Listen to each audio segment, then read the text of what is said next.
I don't know if you guys noticed, but there was a play today when the guy came flying off the sidelines after making a catch, a Navy guy, and there was an Army guy right in the area, and he backed off and got out of the way. I wouldn't. I just got, maybe that's why he scored 78 touchdowns in his career or something, So I don't know. First time an Army guy. I don't know, maybe so. Okay, we're rolling. Minicamp, this is the final phase really of all this off-season work that we've had, and it's kind of the culmination of long process, and so we have a lot of guys out here working. It's great. We're going to get a chance to continue to see the new guys as much as we can to get as much information going into the break. But things have gone really well, and this was a good hard work today. The guys again brought their attitude, and we're getting a lot done. So it's going well. Pete, what was your reaction when you were informed that Earl wouldn't be here? We kind of had heard, that he was, he was making that choice. Really I wish he was here, and that would be nice. But we're focusing on the guys that are here, and we'll see how that goes. When's the last time you spoke to him? A couple weeks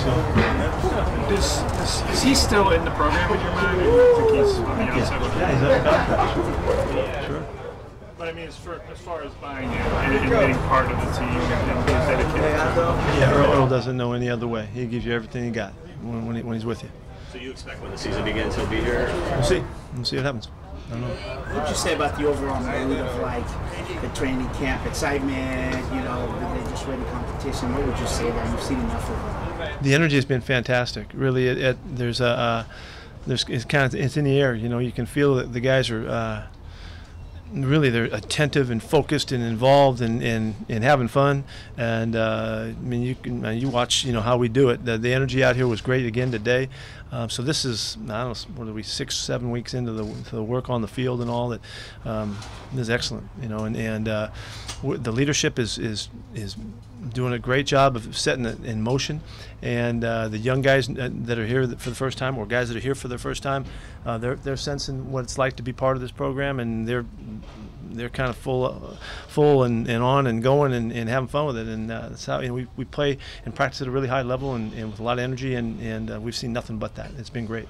How do you feel about holdouts in general? About holdouts in general. Obviously, you want the best. I think it's an individual situation. The individual case with whoever the guy is, whatever his story is, and I don't see him put him in a basket. I think you look at each guy and whatever's going on in the history and all that, and you deal with it accordingly. Is there any roadmap or scenario that you see that can solve this and get him back here? Sure. Yeah, I do. There is. Yeah. Sure. Of course it is. Of course it is.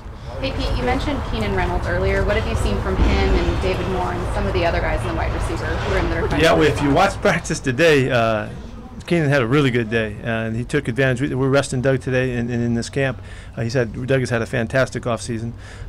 So Keenan in his spot, we just jumped out today. I talked to him earlier. I said, pretty good opportunity for you this next couple of days here, and he said, yeah, I'm watching, and he said, I'm going to be there. A couple good positive thoughts, and he lit it up today. So I was really excited for him. He's a great kid, and you can see why he was a leader and a big-time player and all that. And he's going to make a bid for where he fits in. David Moore has been special for us. He is a very, very good athlete. Came from a really small program. Wasn't able to really catch it all, in stride until late in the season. We finally got him out, active the last week. But you can see the playmaking ability, and we're already trying to figure out ways to move him around, and so he can show off what he's got. And he doesn't look like it, but he's a real strong kid, probably 218 pounds, and he is physical, and we're really excited to see him again, like we did in preseason last year with the run after catch stuff. So, but he's had a very good camp. He's made a big jump, made the kind of the freshman sophomore jump, and it's exciting to see that. How do you feel about the rest of the young safeties? And without Earl and Cam, obviously you're seeing a lot of those guys out there. Well, Bradley has really taken the lead, and just as he did last year when he played, he just picked right up and came in. He started a lot of football games in the league. He's got a lot of background, and it shows. He's very confident, and he's a good communicator, and he helps people just like our guys need to. So he's just embraced that, from the first day. So that's not a problem at all. And then we're moving guys around. Tedrick Thompson has always looked really good on the back end. Delano Hill is another guy that we're really excited about too. When we picked them a couple years ago, we thought that someday they're going to be the players out here, and so they're making their pitch. There's another kid here, Mo Alexander, hasn't had a chance yet because we're resting him with his shoulder that's in rehab. But Mo's an exciting player to add in here too. He's a big hitter, real physical kid, played a lot of football, so he brings experience and toughness, and he's almost 230 pounds. He's a big kid back there. So it's a good group. It's a really good group. Bradley, we saw him play both positions last year a little bit. He's been doing both this offseason. Just how valuable is that? Yeah, well, that's really, he brings us such versatility and experience that we're very comfortable moving him around and matching him up with people as we did last year at times. He can do everything that you need a guy to do. He's good on the back end, very effective up in the line of scrimmage, and he's a really good cover guy. So he brings a nice package to us, and we don't have any problem spotting him around doing all kinds of things. He could play in the game back and forth from different spots. He's that well versed in what's going on. Would Mike Tyson still be a safety for you too? Mike is working at safety. Yeah, we did move him there to take a look at him there. Most of his background is at safety. We wanted to see him in coverage role and see what he did. He's playing some nickel spot stuff for us as well. So he's showing good versatility. Mike's a good ball player. He's right in the middle of the competition. We'll see what it all means later on. We didn't see a ton of Delano last year. What kind of player is he? Yeah, he was mostly a special teams guy. He is a particularly good tackler, good open field player. He's real fast for a safety. We thought he was one of the best coverage safeties in the draft 2 years ago, so he played kind of in the nickel spot a lot and played on the slots, so you got to see him play a lot of coverage stuff. But what's jumped out is his tackling ability and open field stuff, and that showed up on special teams. Did a really nice job. So there's nothing holding him back. He's going to get a great opportunity. We're going to see where he fits in. Like Bradley, the coverage skills that he has really adds to his game too. So he can play on the deep end, but also cover receivers and tight ends really without any problem. So. It's just a matter of time. It's just experience, and really just ops, just to let him show what he can do. Any way to save Tedrick Thompson? He just needs to place more. We really are confident in his understanding of the scheme. He's a really bright kid, takes care of his business. He's really sharp. So it's just play time, and just see how he does when he's out there. He's got to make his open field tackles, and those things that will give us the sense of security that he can make his plays if he's playing back there. And he was a big playmaker in college. If you guys remember, he had more pass defenses than anybody in the country coming out, and you see it on the practice field all the time. He's made a lot of plays for us, so really just a real positive upside. Just got to give him a lot of turns. Frank and Byron were both out here with you after sitting out through OTs. What did you see from them, and how did they? Byron got his work done today. He jumped back in. Frankie's still got a little problem. He got a little hamstring that's been bothering him throughout the offseason. He hasn't quite got it right, so we're holding him out. He got a little bit of work today. Is that why he didn't go to do the ball turn? Well, that was part of it. He would not have been able to work full go during any of that time. He just got back on the field a little bit today.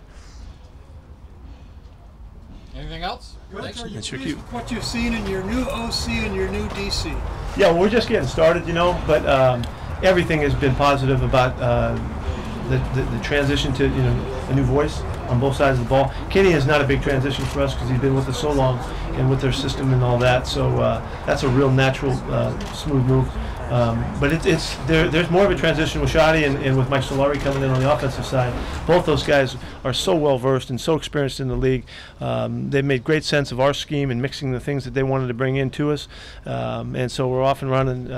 I'm really pleased and really excited about what they're doing. The players have responded. There's some different scheme stuff that we're doing, and some different principles. And in particular, I've seen Russell and Doug and Tyler really take off on some of the things that we're doing. So it's been good to see the process of this transition, and we're really just getting started, but only positive stuff so far. So it's very good. Dante Johnson, do you think we've seen him out there? Yeah, he broke a bone in his foot about 10 days ago, and so he's in a boot and recovering. Had a little surgery to get that fixed up. We're extending it. That'll be his third contract. Michael got his third contract. He was traded. Marshawn didn't see his third contract. Just the history inform you guys' decisions. Everything. We're taking everything into account, and it's like I said. So this is individual cases. Each player is unique in his own way. Earl couldn't be a more unique player than he is. He's been a great player for us and great contributor, and always answered the bell whenever. The only time he's ever missed is that time he broke his leg. But other than that, he has been a great player for us, and we only expect that from him. So we'll see what happens. Waiting to have the scans? Yeah, we have not heard anything official yet on that. Sorry. Pete, Lindsey Meggs, the Washington baseball coach, said you kind of talked him through a rough patch a few years back. Do you remember that? Have you been following their successes? I do remember that. Yeah, I think we were on a plane when we first met, and then we visited a little bit after that. Yeah, I mean, they're still 1 game away, right? No, they're in. They're in. Yeah, I know they're in, but where are they?